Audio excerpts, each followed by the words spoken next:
हरिओम. पातंजल योगसूत्रे योगदासांचे प्रवचन.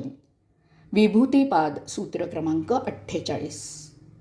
ततो मनोजवित्वम ततो मनोजवित्वम विकरणभावः प्रधानजयश्च.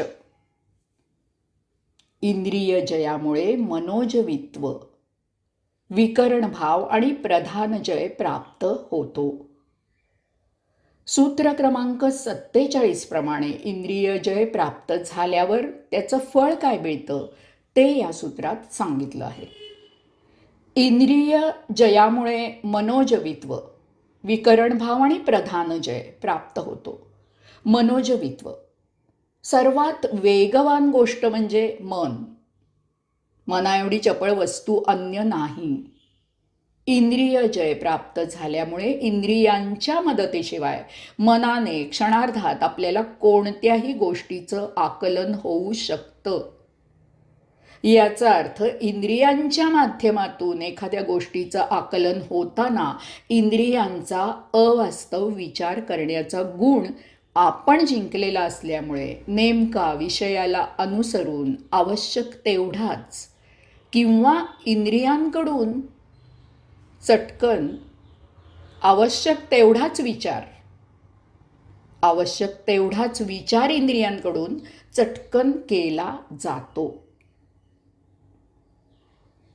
याचा अर्थ इंद्रियांच्या माध्यमातून एखाद्या गोष्टीचं आकलन करताना इंद्रियांचा अवास्तव विचार करण्याचा गुण आपण जिंकलेला असल्यामुळे नेमका विषयाला अनुसरून आवश्यक तेवढाच विचार इंद्रियांकडून चटकन केला जातो. अवांतर अनावश्यक आकलन मागे पडून ग्रहणशक्तीला नेमकेपणा येतो. भौतिक व्यवहाराबरोबरच ध्यानातही हे फार महत्त्वाचं आहे. विकरण भाव, इंद्रिय जयामुळे इतकी एकाग्रता प्राप्त होते की अभ्यास करत असलेल्या विषयाशिवाय अन्य भाव नाहीसे होतात. इतकं की स्थल काल परिस्थिती इतकंच नव्हे तर देहाचं भानही राहत नाही.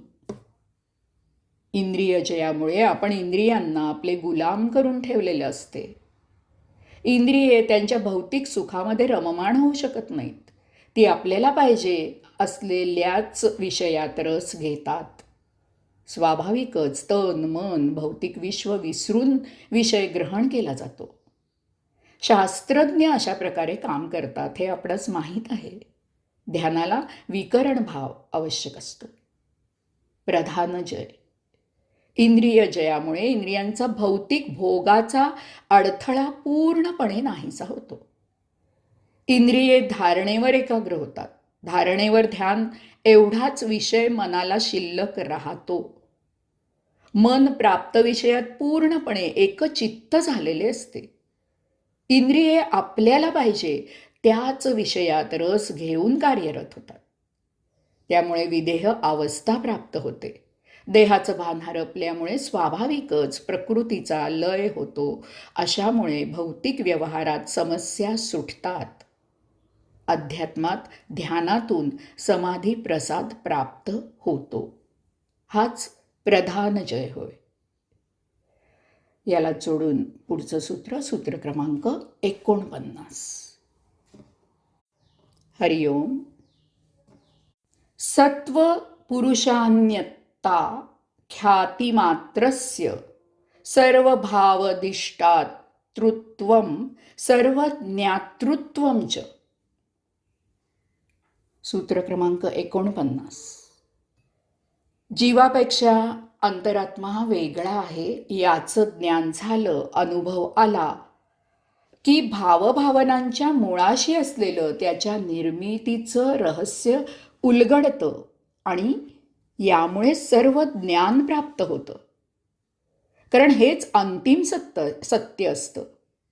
या पलीकडे जाण्यासारखं काहीही शिल्लक राहत नाही. सत्वपुरुषान्यता. देहाचं सत्व म्हणजे जीव. देहाच्या संरक्षणासाठी असलेले आपले केस नख ही निर्जीव असतात. ती कापली तरी आपल्याला त्याची संवेदना होत नाही. पण शरीराच्या इतर भागात तीव्र संवेदना असते. ते जिवंतपणाचं लक्षण असतं. यालाच आपण जीव म्हणतो.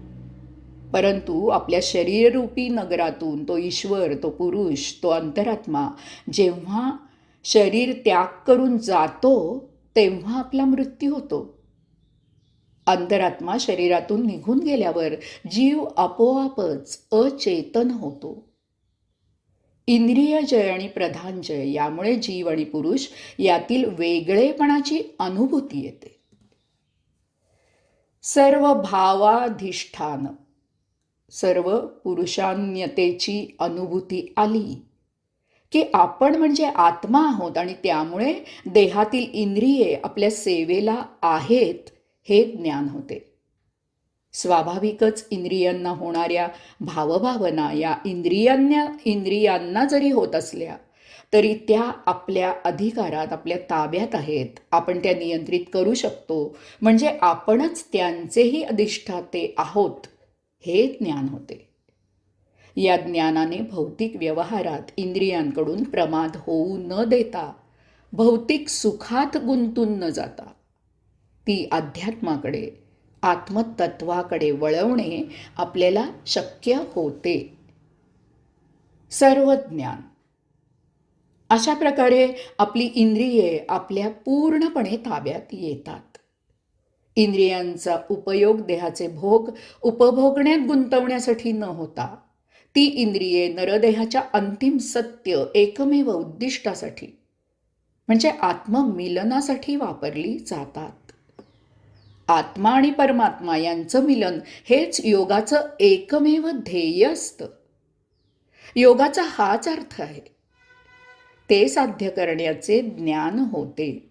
हेच अंतिम ज्ञान आहे. यापेक्षा आणखी काही वेगळं ज्ञान शिल्लकच राहत नाही. म्हणून योगाधिराज पातंजली येथे सर्व ज्ञान प्राप्त होते असे म्हणत आहेत. हरिओम.